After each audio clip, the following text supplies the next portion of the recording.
A Visit from St. Nicholas by Clement Clarke Moore. 'Twas the night before Christmas, when all through the house not a creature was stirring, not even a mouse. The stockings were hung by the chimney with care, in hopes that St. Nicholas soon would be there. The children were nestled all snug in their beds, while visions of sugar plums danced in their heads. And Mamma in her kerchief, and I in my cap, had just settled our brains for a long winter's nap. When out on the lawn there arose such a clatter, I sprang from the bed to see what was the matter. Away to the window I flew like a flash, tore open the shutters and threw up the sash.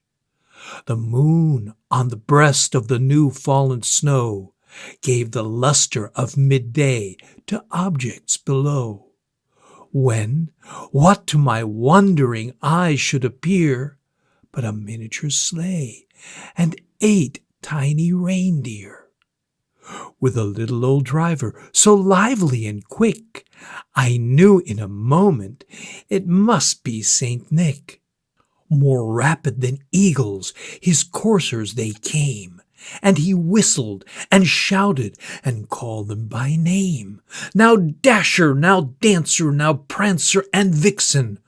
On Comet, on Cupid, on Donner and Blitzen. To the top of the porch, to the top of the wall. Now dash away, dash away, dash away all. As dry leaves that before the wild hurricane fly, when they meet with an obstacle, mount to the sky. So up to the housetop the coursers they flew, with the sleigh full of toys, and St. Nicholas too.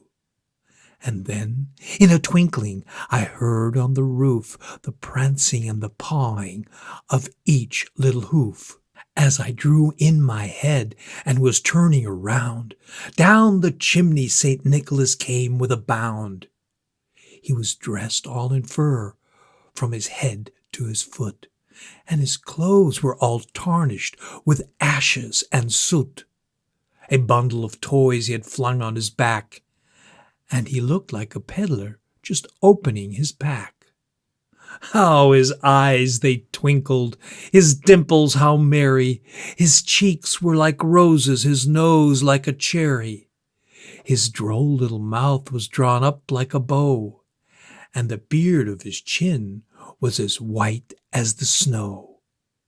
The stump of a pipe he held tight in his teeth, and the smoke it encircled his head like a wreath. He had a broad face and a little round belly that shook when he laughed like a bowl full of jelly. He was chubby and plump, a right jolly old elf, and I laughed when I saw him, in spite of myself. A wink of his eye and a twist of his head soon gave me to know I had nothing to dread.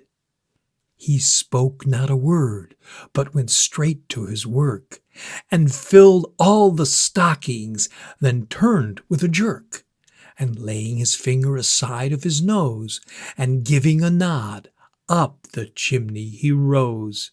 He sprang to his sleigh, to his team gave a whistle, and away they all flew like the down of a thistle. But I heard him exclaim, ere he drove out of sight, "Ha ha! Happy Christmas to all, and to all a good night."